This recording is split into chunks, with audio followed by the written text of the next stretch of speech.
Okay, this section is called the laws of logarithms, and it might be helpful to think of this as being very similar to an algebra when you study laws of exponents.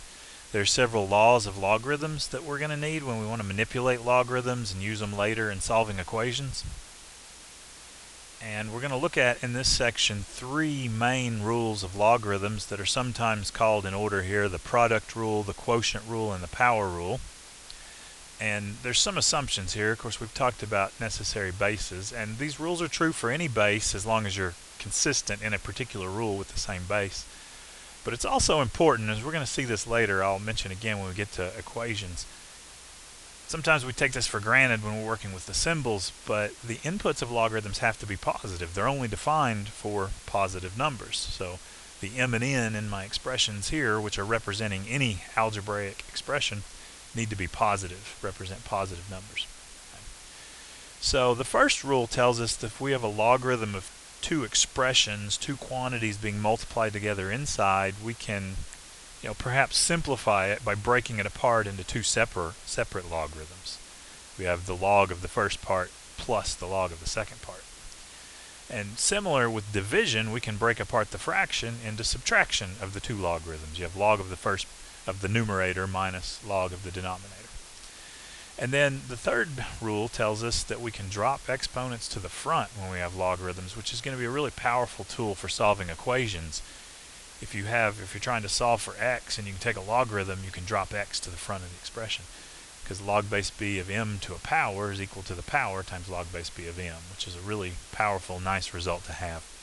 Now each of these proofs, I don't want you to stress too much about the proofs. I am going to read through them kind of quickly just so you can see where they come from. This is not a class about doing proofs. You're not going to have to reconstruct them. But really, if you do the correct substitutions, I said here, a clever substitution, and you just follow the rules of exponents and the definition of logarithms. Okay. So number one, what I'm trying to do here is prove, number one, that if I start with log base b of m times n, I can show it's equal to this sum. I'm going to do it with a little string of equalities here. But it really just involves the substitution. I'm going to let log base b of m be some other variable, let's call it u, and log base b of n be t. Then by definition of logarithm, we can rewrite each of these as an exponential expression. B to the u equals m, b to the t equals n. And then you just do the substitution and it kind of all falls into place. Log base b of m times n, the quantity we want to start with, is equal to, if we do our substitution, m is b to the u, n is b to the t. Then you have like bases and you can apply the exponent rule. I like to think of it as this logarithm rule about addition and multiplication is true because of the exponent rule about addition and multiplication. If you multiply like bases, b to the u times b to the t, you get b to the u plus t.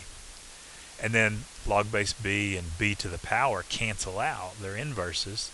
The power of b that gives me b to the ut is u plus t, or b to the u plus t is u plus t. And then you substitute back. U is log base b of m, and t is log base b of n, and you have what you want. Okay? And then you could do something very similar to prove the second result, or you can do a little trick once you've proven the first. You can just slip in times 1 in a clever way, an n over n here. Log base b of m is the same as log base b of n over n because we could cancel those n's. Then you can apply the first rule and break that apart with addition. And then I didn't show it on the slide, but you just subtract and you have what you want. Log base b of m over n would equal log base b of m minus log base b of n if you solve for this part. Then finally, number 3 here, if we want to prove that, we're trying to show log base b of m to the p can be written as p times log base b of m.